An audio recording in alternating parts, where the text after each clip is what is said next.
আজকে আমি যেটা বলবো এটা হলো আমার বাস্তব একটা ঘটনা। এই ঘটনাটি আমি সবার সামনে শেয়ার করব। আমি ছোট থেকেই আমি যখন আমি তো গ্রামে বড় হয়েছি। আমার বন্ধু বান্ধব ছিল, তো আমার বন্ধু ছিল মোহাম্মদ রায়হান ইসলাম।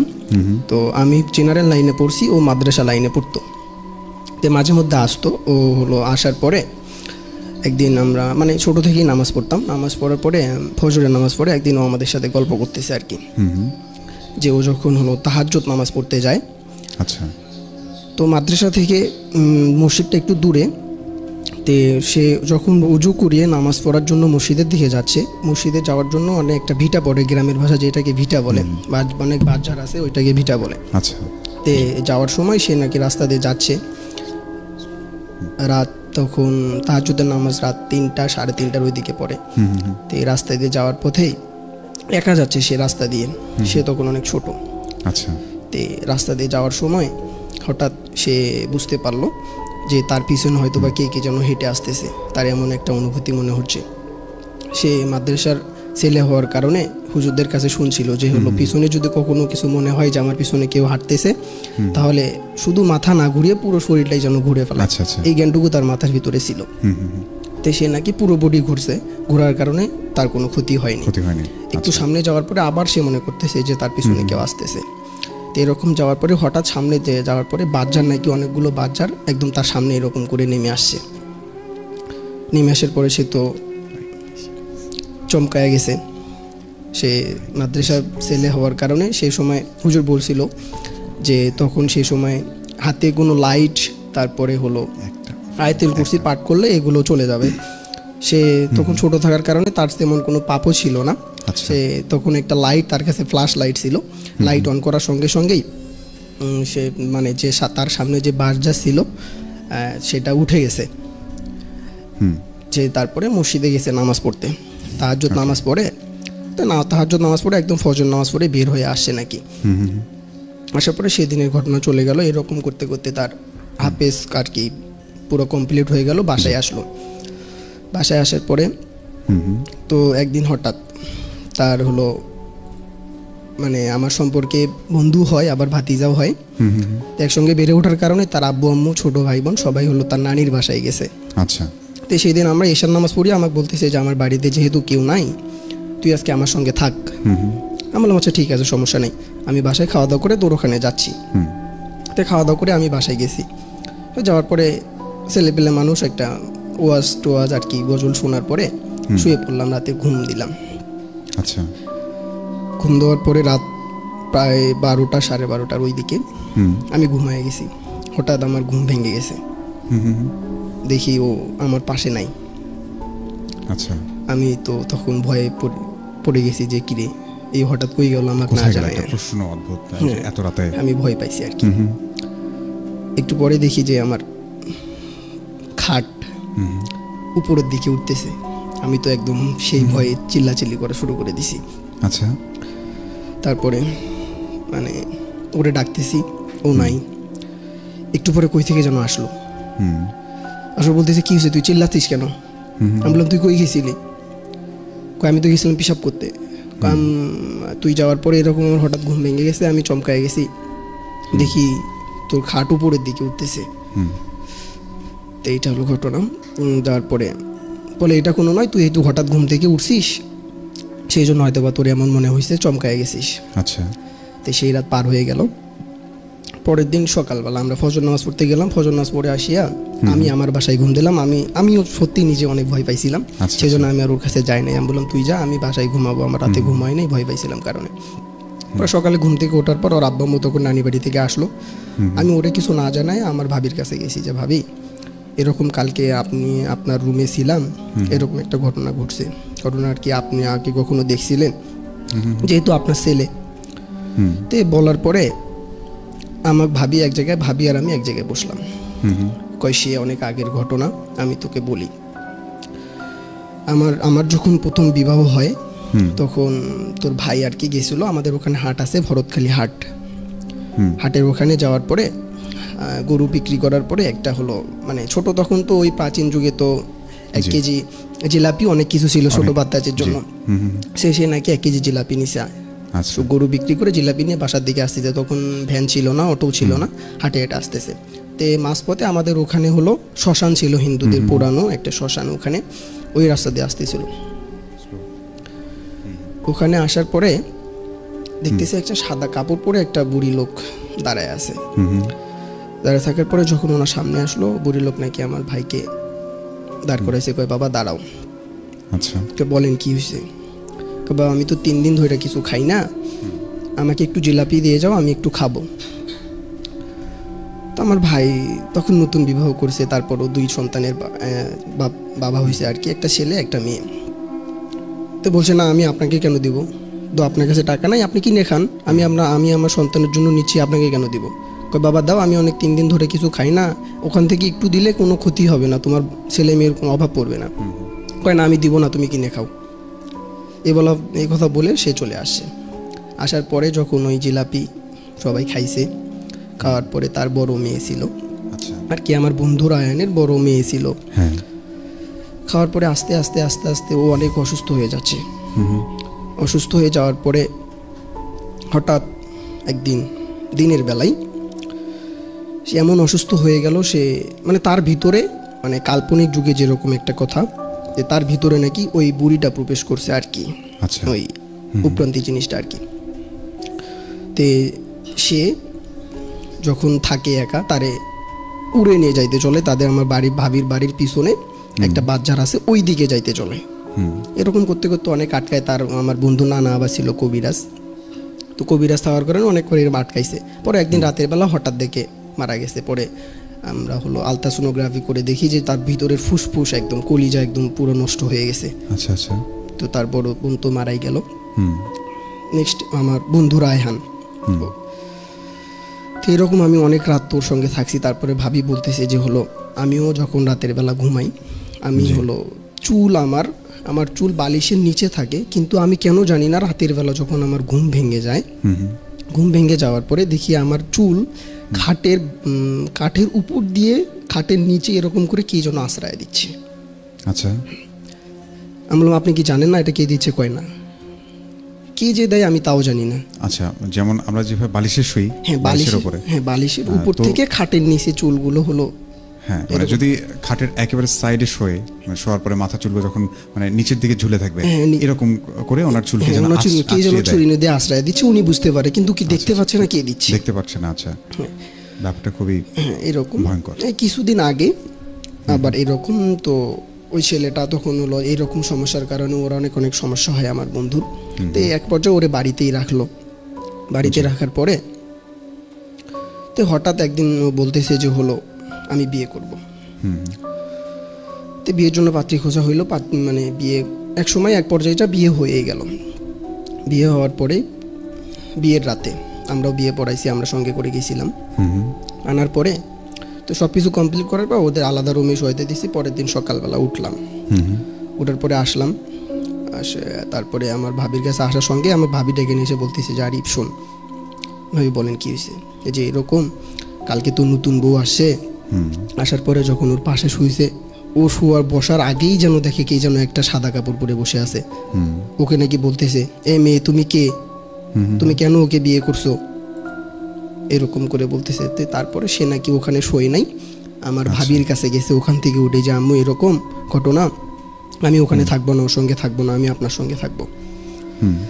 তো এরকম করে যাওয়ার পরে অনেক তার নানা কবিরাজ থাকার কারণে সেই সময়কালে ওইটা কাটে যাওয়ার পরে তার একটা মেয়ে সন্তান জন্মগ্রহণ করলো। তো একদিন তারপরে তার কি হলো, কিছুদিনের জন্য অটো কিনে দেওয়া হলো, সে অটো চালাইলো আমার বন্ধু।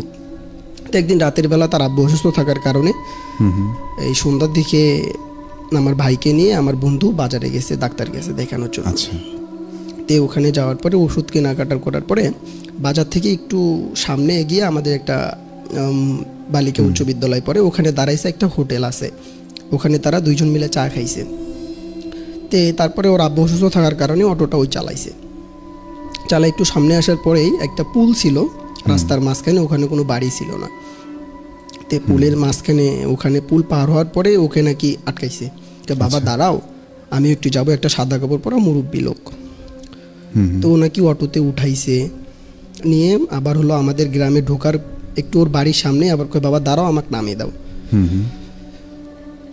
বাড়িতে আসার পরে আবার খাইতে, হাত পা ধুয়ে মানে ফ্রেশ হয়ে খাইতে বসে।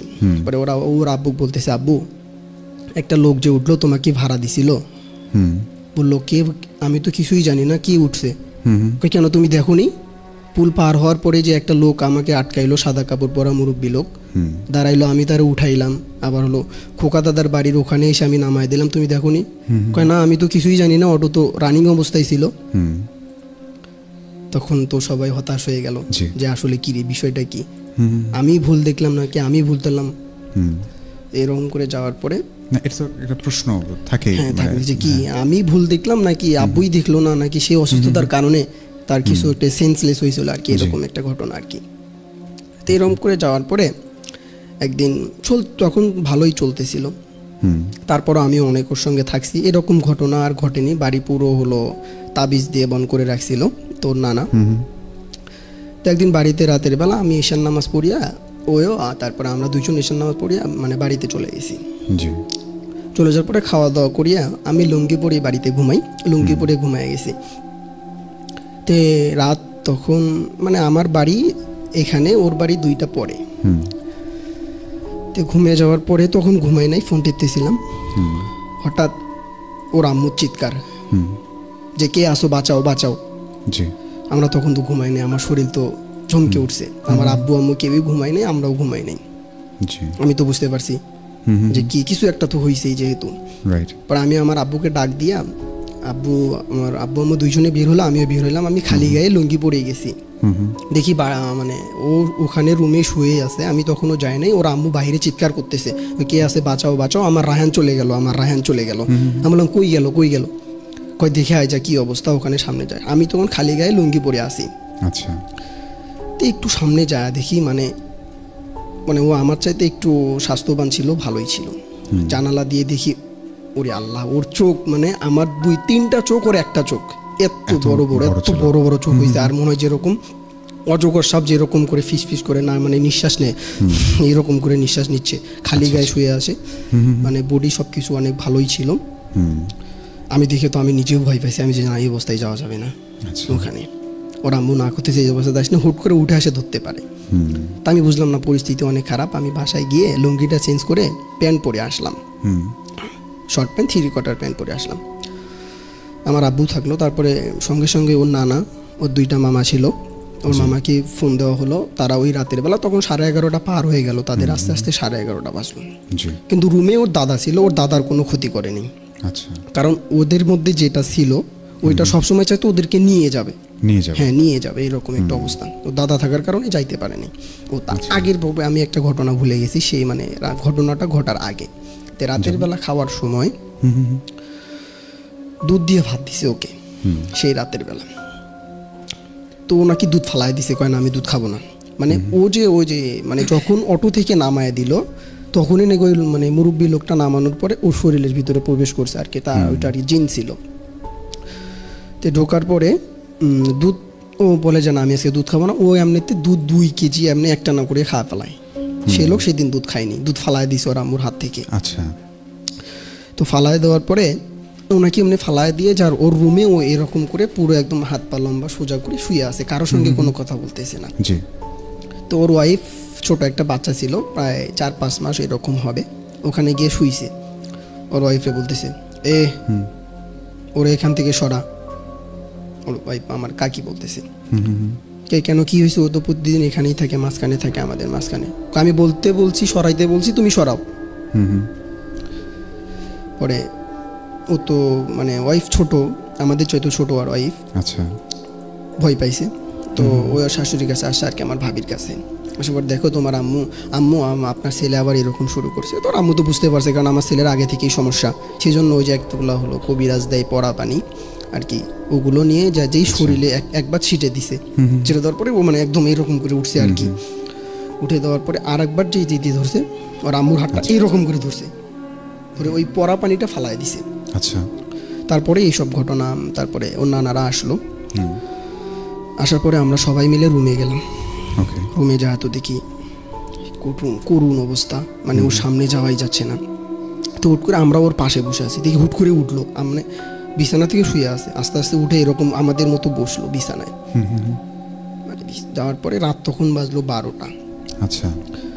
ওঠার পরে হুট করেই মানে বাড়ির পিছনে দৌড়াতে শুরু করে দিল, মানে বাঁশের আড়া যেখানে ওখানে ও যাবে। তখন আমরা প্রায় গ্রামের সব ছেলে প্রায় 10 জনের মতো ওরা আটকাইলাম। আটকানোর পরে আমরা আটকাইতে পারি না, মানে আমরা 10 জনের শক্তি, ওর একার শক্তি যেন আমরা পারতেছি না, অসম্ভব বিষয়, ওকে আটকানো যাচ্ছেই না, মানে ও উড়ে যাচ্ছে, উপরের দিকে যাচ্ছে, এরকম একটা ঘটনা। আমি ওর পা ধরছিলাম, আমার একটা লাথি মারছে এখানে, আমার এখনো মনে আছে। আচ্ছা। আমি সেদিনও গল্প করে আসলাম যে এরকম। এর মধ্যেই ওর বড় মামা চলে আসলো। ওর সেই দিন যদি ওর বড় মামা না থাকতো তাহলে হয়তো মানে আমরা ওরা আটকাইতে পারতাম না, ওরে নিয়েই যাইতো। তো এরকম করে যাওয়ার পরে মানে আমি ওর পা দুইটাই এমনভাবে ধরছিলাম, একটা বাঁশ ছিল রান্নাঘরের ভিতরের বাঁশ, মানে পাটা 2 পা পেঁচাইয়া ধরছিলাম, তখনই আমি একটা লাথি খাইছিলাম। তখন আবার মানে অনেকক্ষণ জোরাজুরি করার পরে হয়তো শরীর ক্লান্ত হয়ে গেছে, তখন আবার ছেড়ে দিছে। আমরা বলছিলাম এখন হয়তো বা নাই। ওর নানা আসলো, আসার পরে অনেক ফুক দিল আর কি, কবিরাজি যেগুলো বলে আর কি, দেওয়ার পরে একটু স্থির হইল। হওয়ার পরে আবার ওই রকম শুয়ে আছে, মানে সাপের যেরকম গর্জন দেয় ওরকম করে শুয়ে থাকা অবস্থায় চোখ মুখ আবার বড় হওয়া শুরু করে দিল। আমরা তো তখন বললাম যে না, আপনার ফুকে এখানে কোনো কাজ হবে না। তখন রাত বেজে গেল প্রায় 1টা এরকম। পুরো গ্রাম ভর্তি মানুষ ওর বাড়ির মধ্যে, বাড়ির উঠানে। আচ্ছা। পুরো ছোট মামাকে বললাম যে হলো উল্লা বাজারে একটা ফকির আছে, ওনার কাছে যান আপনারা। তো ওনার কাছে যাওয়ার তখন রাত বাজে 1টা। ফকিরের কি চাহিদা পড়ে গেছে যে রাত 1টার দিকে আসে রোগী দেখবে? আমার তো ভালো মন্দ আছে না। উনি বলে যে না আমি যাবই না। ওনারা সিএনজি নিয়ে গেছে, কয় আপনি কত টাকা নেবেন, এখানে সিরিয়াস অবস্থা, আপনাকে যাওয়াই লাগবে। এক পর্যায়ে অনেক জবরদস্তির কারণে এক সময় এসে আসছে। এর মধ্যেও আরেকবার ঘটনা ঘটে গেছিল যে হলো মানে ওর মামারা ওখানে গেছিল, আবার এরকম শুরু করছিল। মানে সেদিন কি বলবো, ওর মধ্যে যে কি শক্তি ঢুকছিল, একটা ওর হাতে শুধু টাচ লাগছিল, একটা ফ্যান নষ্ট হয়ে গেছে, চলতি ফ্যান নষ্ট হয়ে গেছে, মানে রানিং ফ্যান। তো ওর মামা আসার পরে তখন ওকে ছেড়ে দিছে, মানে ওর সঙ্গে যে 3 জন যারা ছিল ওরা ছেড়ে দিছে, ও স্বাভাবিক হওয়ার পরে যখন কবিরাজ আসলো, কবিরাজ আসার পরে ওরা বলতেছে ওরা মানে একটু হাত পা ধুয়ে নিয়ে এসে আমার সামনে বসাও। তো বসার পরে মানে বাড়ির পিছন থেকে রুম বের করে নিয়ে এসে বাড়ির সামনের রুমে একটা দাদির রুমে বসাইলো সামনে। আচ্ছা। এরকম কবিরাজ সামনে, তার সামনে ও পিছনে আমাদেরকে বলল যে ওর এই পাশের 2 হাত 2 জন ধরেন, এই পাশের 2 হাত 2 জন ধরেন। তখন ও ভালোই ছিল, তখন অনেক ক্লান্ত, মানে অনেক লাফালাফি করছে না, ও তো আর অত কিছু জানে না। তে আমার ওখানে যাওয়ার পরে আসার পরে কবিরাজ তো আমরা ধরলাম, ওর কানি নখ নিল, এরকম করে চিমটি দিয়ে ধরলো, এগুলো আমার বাস্তব চোখে দেখা আর কি। দিয়ে মাটিতে কিরকম এরকম কেন খাই দিল, এরকম করে উঠলো, ওই ঝাঁকি দিয়ে উঠলো। আমি তো ভয় পেয়ে গেছি, আমি প্রায় উঠে দৌড়ি মারছিলাম আর কি, মানে আমি তো অতটা তখন জানতাম না ভয়। পরে বলতেছে আবার ধরো। ধরার পরে ও দেখি তখন আবার আগের মতো করে বলা মানে করা শুরু করলো, ফিস ফিস আওয়াজ, চোখ বড় বড় শুরু করে দিল। পরে মাটিতে এরকম করে কবিরাজে এরকম করে গোল একটা দাগ দিল। দাগ দেওয়ার পরে ওর ভিতর তখন চলে আসছে। কবিরাজ বুঝতে পারছে, আমরা বুঝতে পারিনি। আসার পরে দেখি ওনারে হলো সালাম দিচ্ছে আমার বন্ধু, আসসালামু আলাইকুম। সালাম দেওয়ার পরে কবিরাজ সালামের উত্তর নিল আর কি, যে ওয়ালাইকুম আসসালাম। তারপরে কবিরাজ বলতেছে যে হলো কিরে তোর নাম কি, মানে ও নাম বলতেইছে না, বলবে না কথা। কবিরাজ যদি বলে 3টা-4টা কথা, ও একটার উত্তর দেয়। অনেকক্ষণ বলার পরে বলতেছে তোর নাম কি, বলতেছে আমার নাম ইসলাম। কবিরাজ বলতে বাহ ভালো তো, তুই তো তাহলে মুসলমান ঘরের সন্তান, তাহলে ছেলেটারে তো ক্ষতি করতেছিস। তারপর সে বলতেছে যে ও আমার ক্ষতি করছে জন্যই আমি ওর ক্ষতি করতেছি। যে কি ক্ষতি করছে তোর বল। পরে ও বলতেছে যে হলো আমি ওর সঙ্গে থাকতাম, ওর আব্বু আম্মু ওর নানা নানি আমাকে আর কি ওর সঙ্গে রাখতে দিবে না, ওরে কবিরাজি করে হাতে খুলি, তারপরে পুরো রুম সব কিছু বন্দি করে রাখছে আর কি, এরকম অবস্থা, আমরা ঢুকতে পারতেছি না। তো সেই কারণে ও যখন বের হলো সেই রাতের বেলা আমি এরকম সেজে ওর ভিতরে ঢুকছি, ওরে আমরা শেষ করে দেবো, এরকম একটা অবস্থা। তো বলতেছে তুই এখন কি চাস, কি করলে ওরে সার্ভি, ছেলেটার হুদায় এত কষ্ট দিচ্ছিস কেন? বলতেছে যে আমার একটা শর্ত আছে, এই শর্তটা পূরণ করলে তাহলে আমি ওকে ছাড়বো। বলতেছে কি শর্ত তুই বল। বলতেছে যদি ওর বাড়ির পাশে পাশে যত খুলি যত বন আছে বান আর কি যেগুলো বলে এগুলো যদি ছুটায় দেয় তাহলে আমি ওকে ছেড়ে দেব। তো এরকম করে বলার পর আচ্ছা আর কোনো শর্ত আছে? বলতেছে না আর কোনো শর্ত নেই, মানে তুই এইটা করলেই ছাড়বি? বলতেছে হ্যাঁ আমি এইটা করলেই ছাড়বো। তখন ওর ভিতরে আর কি প্রবেশ করছে, মানে ও কথা বলতেছে আর কি, জিন, মানে ওই যে কবিরাজ এবং জিনের মধ্যে কথোপকথন চলতেছে। জি জি। বলে আচ্ছা ঠিক আছে তোর শর্ত মানলাম, তোকে ওর যে কবিরাজ সব কিছু আছে সব আমরা কেটে দেবো। তারপরে একটা আবার কবিরাজ এরকম করে হাত দিয়ে দাগ দিল মাটিতে, একটা চাকু দিয়ে, লোহার চাকু, ওইটা দাগ দেওয়ার পরে বলতেছে ঠিক আছে সব কিছু সব বান সব কিছু খুলে দেওয়া হলো, যত খুলে আছে তুই এখন মুক্ত। তারপরে বলতেছে যে তোর তো শর্ত মানলাম, কিন্তু তুই যে একটা ভালো একটা ছেলেকে, হাফেজের কোরআন ছেলেকে এভাবে কষ্ট দিলি, তোর তো শাস্তি হওয়া দরকার, তোকে তো এত সহজে ছেড়ে দেবো না। তুই ছেলেটাকে শাস্তি দিলি আর আমি তোকে এত সহজে ছেড়ে দেবো, এই রাতের বেলা রাতের না ঘুমায় আমি আসছি, তোকে তো এত সহজে ছাড়তে পারি না, তোকেও শাস্তি পেতে হবে। তারপরে আবার কবিরাজ এরকম করে গোল দাগ দিল মাটিতে একটা চাকু দিয়ে, দিয়ে দুই পাশে দুইটা চোখ আঁকাইলো। আচ্ছা, তারপর কি কি যেন সূরা পড়লো, চাকু দিয়ে এরকম করে যেই এক চোখে মারলো, ও মনে করেন আমরা এমন ভাবে ঝাড়ি মারছে আমাদেরকে, আমরা আবার ছুটে, মানে আমরাই মাটিতে পড়ে গেছি একদম। আবার ধরলাম আমরা, আবার উঠে যেতে ধরছে, মানে ওর চোখে, মানে যে জিনটা ছিল ওর চোখে একটা কানা করে দিছে নাকি। আচ্ছা, তারপর আবার এই পাশে চোখে, ডান চোখে আবার আরেকটা ঘুরে দিচ্ছে, আবার ঝাড়ি মেরে উঠছে, আবার আমরা পড়ে গেছি আবার আমরা। আচ্ছা আচ্ছা। পরে বলতেছে দুই চোখ কানা করে দিছে, ও তখন অনেক লাফালাফি করতেছে, লাফালাফি করার কারণে পরে আবার বলতেছে যে না তুই অনেক খারাপ জিন, তুই ভালো হইলে তাহলে বারবারইভাবে ছেলেটাকে কষ্ট দিতি না, ওই ছোট 8 বছর থেকে শুরু করে আজকে 20 বছর, প্রায় 12 বছর ধরে তুই ছেলেটাকে কষ্ট দিচ্ছিস, তোকে আর আমি ছাড়বো না। পরে আমার ভাবিকে বলতেছে যে একটা কাচের বোতল আনেন। কাচের বোতল আনার পরে তো কিছুক্ষণ যাওয়ার পরে বলতেছে তোরে আমি বোতলে বন্দি করব। আচ্ছা। তারপরে কি কি যেন বললো, কোরআনের আয়াত পড়ার পরে ওর কানি নখটা বোতলের ভিতর দিল। বোতলের ভিতর দেওয়ার পরে 5 থেকে 10 সেকেন্ড পরেই ও অজ্ঞান হয়ে গেল। আচ্ছা। পরে বোতলের মুখে লাগা দিল, লাগা দিয়ে বলতেছে এটা বাড়ির পিছনে একদম প্রায় 1 কোমর নিচে পুঁতে রাখবেন। তো এখন ভিতরে ঢুকছে কিনা এটা তো আর আমরা কেউ জানি না, কবিরাজও বলতে পারে না যে ওর ভিতরে এখনো আছে কিনা। তারপর ও বলতেছে অজ্ঞান হয়ে যাওয়ার পরে ওর শরীর অনেক ব্যথা, ওর তখন হুঁশ আবার ফিরছে আর কি, জ্ঞান ফিরছে। জ্ঞান ফিরে পরে বলতেছে যে আমার কি হয়েছে, আমার শরীরে তো ব্যথা করতেছে কেন, আমাকে তো আপনারা কি মারছেন আমাকে? কেন তোমাকে কেউ মারে নাই? পরে কবিরাজ বলতেছে যে হলো ওকে একটু ফ্রেশ করে নিয়ে আসো, ফ্রেশ করে হাত পা ধুয়ে মুছে একটু নিয়ে আসার পরে আবার সামনে বসাইছে, নিয়ে ওর বোতলও সামনে দিছে যে রায়হান দেখো তো বোতলের ভিতরে কি কিছু দেখা যায়, ভালো করে দেখো। পরে ও চোখ লাগায় দেখলো, বলে হ্যাঁ দেখা যায়। কি দেখা যায়? বলে 3টা সাদা কাপড় পরা কে যেন ওখানে, 3টা সাদা কাপড় পরে ভিতরে কে যেন আছে, 3 জন। 3 জন নাকি আরো? না শুধু 3 জনই আছে। আচ্ছা ঠিক আছে। এই বোতলটা বাড়ির পিছনে পুঁতে রাখবেন 1 কোমর নিচে। তারপরে ও রায়হান বলতেছে যে আমার শরীর অনেক ব্যথা, আমার ব্যথার কারণে কবিরাজ ওকে হলো একটু ঝাড়ফুঁক দিয়ে মানে কি যেন বললো, আবার তখন আবার ও ঘুমের মতো চলে আসলো। পরে বলতেছে ওকে ঘুমায় দেন। আচ্ছা। পরে ও বাসা মানে রুমে নিয়ে যাও, ঘুমায় গেল আবার। এরকম করে যাওয়ার পরে অনেক দিন ভালোই কাটলো। আবার এরকম একটা অবস্থা, হঠাৎ একদিন দিনের বেলা আচ্ছা বাড়ির মধ্যে চিল্লাচিল্লি শুরু হয়ে গেছে। তখন আবার আমি বাসায় ছিলাম না, আমি তখন ঢাকাতে, আমি আর কি গল্পটা শুনছি আর কি, মানে বাকি গল্পটা যেটা আর কি। তো কি হয়েছে, এবার নাকি কালি ধরছে, ভরতকালী মন্দির আছে ওখান থেকে কালি ধরছে।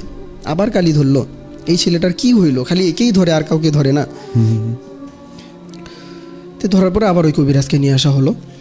নিয়ে আসার পরে আবার যখন এরকম করে ওর ভিতরে আনা হলো, ওর সাথে কথা বললো, কথা বলার পরে তা আমি যতটুকু জানি ছোটবেলা থেকে শুনছি যে হলো ওরা যখন যায় তখন নাকি গাছের আগালের একটা পুরো আগাল নাকি ভেঙে যায়, এটা আমি শুনছি আর কি। হ্যাঁ, তখন নাকি সেই দিন নাকি সেই ঘটনাটা ঘটছে যে আমি ওরে ছাড়বি, এবার তুই প্রমাণ রাখে যা। কবিরাজ এমনি বলছে যে তুই প্রমাণ রাখি যা। বলছে ওই যে গাছটা দেখা যাচ্ছে ওই গাছের আগাল তুই ভেঙে দিয়ে যা। কিছুক্ষণ পরে গাছের আগাল ভেঙে দিয়ে চলে গেছে। আচ্ছা আচ্ছা, এর তো সামনাসামনি দেখে। হ্যাঁ, সামনাসামনি দেখে আর কি। ওরা দেখছে এই ঘটনাটা, আমি দেখি নাই, আমি তখন ঢাকায় ছিলাম, তবে সত্য। হ্যাঁ, আর এমনটাই হয় অনেক। হ্যাঁ, এমনটাই হয়। তারপরে এখন বর্তমান যে ঘটনাটা হলো, তারপরে ওকে ছাড়েনি, মানে ওকে ছাড়বেই না। ওর কথা হয় ওকে খাবে না ওকে দ্বারা কাজ করাবে। ওকে। তো এরকম করে যাওয়ার পরে আমি ঢাকাতে থেকে আসার পরে শুনলাম ও নাকি কবিরাজ হয়েছে, আমার বন্ধু। আচ্ছা, কেমনে কবিরাজ হইল? ওর সাথে যে 3টা জিন ছিল, ওই 3টা জিন ভালো ছিল। তো ওদের আম্মুকে নাকি একটা কথা ফির গোপন রাখছে, আমাদেরকে বলেনি। যে অনেক আগেই নাকি জানাইছে যে আপনার ছেলেকে আমরা কবিরাজ বানাবো, আপনারা কি করতে চান? তো না, আমার ছেলের দ্বারা এগুলো হবে না। তো লাস্ট পর্যায়ে এক সময় যখন বলছে যে আপনার ছেলেকে যদি এরকম আমাদের সত্য মতো না চালান তাহলে কিন্তু আপনাদের ছেলে মারা যাবে, আমরা বাঁচিয়ে রাখবো না তাকে। মানে এক পর্যায়ে তারা রাজি হয়েছে। রাজি হওয়ার পরে 3টা জিন, তার মধ্যে একজন থাকে নাকি, তারাই বলছে আর কি। সে বলছে মানে যখন ওর ভিতরে প্রবেশ করে তখন বলছে যে আমি বড় জিন, আমি থাকি মাদিনাতে, দ্বিতীয় জন আমি থাকি বাইতুল মোকাররম ঢাকাতে, আর একজন আমার সঙ্গে, আমি ওর ভিতরে থাকি। তো এরকম করে যাওয়ার পরে তো সবাই বাড়ির মানুষজন প্রায় এক সময় ওদেরকে দেখতেই পারতো না, যেটা সত্য কথা। মানে গ্রামের কোনো ওর যে আপন দাদি ছিল ওরাও দেখতে পারতো না বাসা, শুধু যেটা সত্যি কথা আমাদের পরিবারটাই হয়তো বা এরকম ছিল। তো এক সময় ওরা ঢাকায় গেল। এরকম হওয়ার পরে আবার ঢাকায় গেল, মানে অফার করছে আর কি জিনেরা। অফার করার পর ওরা রাজি হয়নি।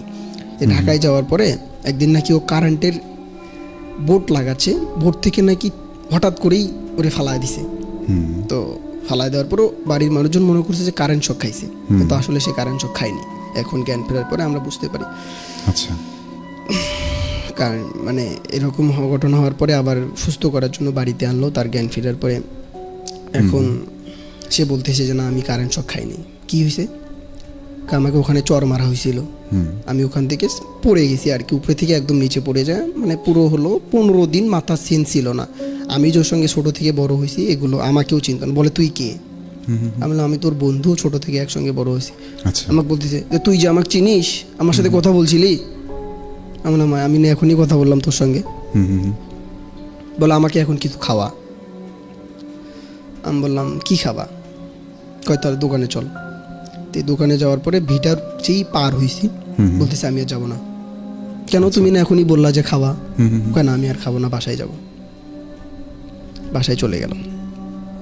তো ওখান থেকে ও আবার ওর নানির বাড়িতে চলে গেল। আর মামারা রাখতো যে নাসিরে হঠাৎ করে ওর ভিতরে প্রবেশ করে, কার সঙ্গে কি ব্যবহার করে, কারে কি করবে বলা যায় না। তা আমরা আমাদের কাছেই রাখি। গ্রামের মানুষ যেহেতু এক সময় মানে ওদের উপর রাগান্বিত একটা অবস্থা আর কি, এরকম সে গ্রামে রাখে নাই। তো ওখানে থাকতে থাকতে থাকতে থাকতে সুস্থ হওয়ার পরে নাকি তে একদিন ওদের অনেকগুলো ছাগল ছিল। ছাগল থাকার একটা ওখান থেকে একটা ছাগল নাকি হারায় গেছে। এই ছাগল কই গেল হুট করে? তখন ও বলে উঠতেছে যে আমি জানি ছাগল কই গেছে। হ্যাঁ, তুমি না অসুস্থ, কেবলমাত্র সুস্থ হয়ে উঠলা, তুমি কেমনে জানবা? আমি বলে দিতে পারবো কার বাসায় আছে। আচ্ছা আচ্ছা, আশ্চর্যজনক ঘটনা। কি ও বলে দিতে পারবে, আমরাই জানি না কেমনে নিয়ে গেছে। একটা হলো জমি থেকে ছাগল নিয়ে গেছে, তুই ছিলি রুমে, তুই কেমনে জানবি যে ছাগল কই গেল? বলে তোমরা আমাকে বিশ্বাস করেই দেখো আমি পারি কিনা। আচ্ছা, তখন নাকি ওই জিনটা ওর ভিতরে ছিল একটা, মানে ওর ভিতরে ওই কাজগুলো শুরু হয়ে গেছে ভালো দিক, মানে কবিরাজের যে কাজগুলো ওগুলো শুরু হয়ে গেছে। আচ্ছা, তো এরকম করার পরে যে আমাদের ওখানে বাড়ি থেকে প্রায় 20 কিলো এরকম হবে মালেন্দহ ব্রিজ, হয়তো বা রাতুল ভাই আপনি শুনছেন মালেন্দহ ব্রিজ, ওইটা হলো বগুড়া রোডে বড় ব্রিজ আমাদের ওইদিকের। বলতেছে ওখানে চলেন, ওর মামাদেরকে বলতেছে। যাওয়ার পরে বলতেছে এরকম করে ওখানে যাওয়ার পরে একটা গ্রামে যাওয়ার পরে ডাইরেক্ট বলতেছে এই ঘরে আমার ছাগল আছে। ঠিক মানে রুমে যাওয়ার পরেই দেখে হ্যাঁ এই রুমের ভিতরেই ছাগল। আচ্ছা, এই যে ছাগল মানে ওই রুমটাতে যে ছাগল ওই মানে পাওয়া গেছে। আচ্ছা, যাওয়ার পরে তো মামারা তো আশ্চর্যজনক ঘটনা, কি রে এই ডাইরেক্ট কোনো মানে কিঞ্চিত পরিমাণ ভুলও হইল না, ডাইরেক্ট একদম রুমে নিয়ে চলে আসলো। হুম তো আসার পরে বাড়ির লোক বা তাদের নানা বাড়ির গ্রামের লোক সবাই জানাজানি হয়ে গেল যে না, ওর ভিতরে আসলেই কিছু আছে, ভালো কিছুই ছিল। ওর পরিবারের কারণেই ওর উপরে এত আর কি অত্যাচার করছে। তাদের ফার্স্ট টাইমে একটা অফার করছিল, যেহেতু কোরআনের হাফেজ ছিল, সব কিছু জানে, এগুলো সে অফার একটা মানে তাদের কথা শুনে নাই কারণে তার উপরে এত অত্যাচার করছে। তে এখন আসলেই সে একজন কবিরাজ, সেটা আমি প্রমাণ পাইলাম হলো এই কিছুদিন আগে আমি বাসায় গেছিলাম কলেজ থেকে। যাওয়ার পরে বাসায় আমাকে ফোন দিছে যে কই তুই? আমি বাসায় আছি। কয় বাসায় থাক, আমি আসতেছি। এর মধ্যে বাসায় যা আমি আবার হলো গল্পগুলো শুনছি যে এরকম রায়হান কবিরাজ হয়েছে, এরকম হলো। একটা আশ্চর্যজনক ঘটনা বললো আমার, যে আমাদের সামনে 2 প্যাকেট আকরবাতি, আচ্ছা হ্যাঁ আকরবাতি, ও যে রুমে আগে ছিল ওই রুমে লাগায় দিয়ে যায়। তো অটোমেটিক রাতের বেলা নাকি ওই আকরবাতিগুলো জ্বলে ওঠে, মানে অটোমেটিক্যালি জ্বলে ওঠে। আকরবাতিও 2 প্যাকেট কিনে একটা টেবিলের উপর রাখে যায়, ওখান থেকে একটা বের করে ওরা নাকি আগুন জ্বালায় ওখানে। আচ্ছা, আবার নাকি ওই জিনগুলো আমাদের মসজিদে যায় নামাজ পড়তে। মানুষের দৃষ্টিতে এটা তো হচ্ছে মনে হয় যে একা একা জ্বলে ওঠে। একা একাই জ্বলে ওঠে, আসলেই তাই। আচ্ছা, কারণ আমরা তো হচ্ছে যদি সেই জায়গাটাতে যাইও, আমরা তো নিজে খালি চোখে দেখতে পারবো না যে খালি চোখেই দেখা যায়। আচ্ছা, ওইটা খালি চোখেই দেখা গেছে, মানে কিন্তু কে জ্বালাচ্ছে সেটা তো দেখতে পারবো না। না না না, এটা দেখা যাচ্ছে না। আবার বলতে ও নামাজ পড়তেও যায়, আমাকে আবার আমার ভয় দেখাচ্ছে। আমি নামাজ পড়ি তো ছোট থেকে, ভাই নামাজ ভালো মতো পড়িস, কোনো কিছু করিস না, নাহলে কিন্তু আবার পিছন থেকে চর মারবে। আমি বললাম না ঠিক আছে। হ্যাঁ, পরে বাড়িতে আসার পরে ঠিক ওই দেখি যখন রুম খুললো, আমি ভয় পাচ্ছি যে না আমি রুমে যাব না। এত কিছু শোনার পরও আর আমিও দেখছি আমি রুমে যাব না। হ্যাঁ, রুম খোলার পরে দেখি ঠিকই আকরবাতির প্যাকেট পড়ে আছে প্রায়। আকরবাতির পিছনে কিন্তু এরকম একটা ছোট একটা কাঠি থাকে, যেটা পড়ে না আর কি, পুরোটাই পড়ে যায়। দেখি হ্যাঁ অনেকগুলো কাঠি পড়ে আছে, প্রায় 20 থেকে 25টার মতো কাঠি। এগুলো কে জ্বালাইলো? রুম তো বন্ধ। তখন হ্যাঁ আসলেই বিশ্বাস করলাম যে আসলেই ঠিক, যে ঘটনা বলছিল এটা আসলেই ঠিক। পরে ওরে বললাম যে রায়হান তুই নাকি এরকম এরকম। পরে হ্যাঁ বলতেছে এরকম আমাদেরই ভুল ছিল, ভুল হওয়ার কারণেই আমার উপরে এত অত্যাচার করছে, এত ভয়াবহ ঘটনা ঘটে গেছে। তো এখন তুইও সাবধানে থাকিস, নাপাক শরীরে আমার কাছে আসবি না, বা হাঁটু বের করে আসবি না। কারণ আমার মধ্যে সবসময় একজন থাকে মাদিনাতে, একজন থাকে বাইতুল মোকাররমে। এখন বর্তমানে কবিরাজ হয়েছে, 111 টাকা নেয় বুঝ বোঝার জন্য। আচ্ছা, মানে ওটা নাকি ওরাই 3 জন নির্ধারণ করে দিয়েছে যে 111। অনেক সময় দেখি অনেকে 21 টাকা, 21 টাকা, বেজোড় টাকাগুলো সবসময় বিজোড় সংখ্যাগুলো হয়ে থাকে। তো ওকেও নাকি বলেছে 111 টাকা নিবি। তো এগুলো করার পরে ও সাগাটাতে ছিল, সাগাটা বাজারে বাসা ভাড়া নিতি, তো তখন ওর নানির বাসাতে ছিল না, কারণ ওর যাবতীয় খরচ রুম ভাড়া থেকে খাওয়া দাওয়া শুরু করিয়া সব নাকি ওরাই চালাইতো। আচ্ছা, তবে 111 টাকা যেটা পাইতো, পায় এখনো, এটা ওনাদেরকেই দেওয়া লাগতো। আচ্ছা, ওনারা নাকি দুধ খায়, দিনে 10 কেজি দুধ খায়। ওই দিনে যে কয়টা আর কি বোঝে ওই টাকার উপর ভিত্তি করে ওদেরকে দুধ খাওয়ায়। আর ওর যে যাবতীয় খরচপাতি সবগুলো ছিল, সবগুলো ওই 3 জন চালাইতো। তো এখন গল্পের পরিশেষে আমি বলতে চাই যে হলো আসলে বুঝতে হবে যে হলো আমার সঙ্গে সে জিনটা ভালো করবে না খারাপ করবে। যে সে যদি প্রথমেই বুঝতো যে আমার সঙ্গে ভালো করবে, তাহলে তার এত ভয়ানক ঘটনা তার সঙ্গে ঘটে যেত না। এটা হলো বড় বিষয়। এখন আলহামদুলিল্লাহ অনেক ভালো আছে, তার পরিবারও ভালো আছে, পরিবারের সবাই। তার একটা কন্যা সন্তান আছে, তাইও ভালো আছে, তার ছোট বোন আছে, আলহামদুলিল্লাহ সবাই ভালো আছে। আমার ঘটনা এখানেই শেষ। আরিফুল ইসলাম, আপনাকে অসংখ্য অসংখ্য ধন্যবাদ। আপনার এত বিশাল একটা ঘটনা এবং এত বর্ণনা দিয়ে আপনি আমাদের সাথে শেয়ার করলেন। আমি দারুণভাবে উপভোগ করছিলাম এবং এর পাশাপাশি আমি শ্রোতাদের কমেন্টগুলো পড়ছিলাম যে তারা কীরকম উপভোগ করছেন। এবং আপনাকে আরও একবার ধন্যবাদ জানাতে চাই এবং দেখতে চাই কে কে আছেন আমাদের সাথে এবং কে কী লিখছেন।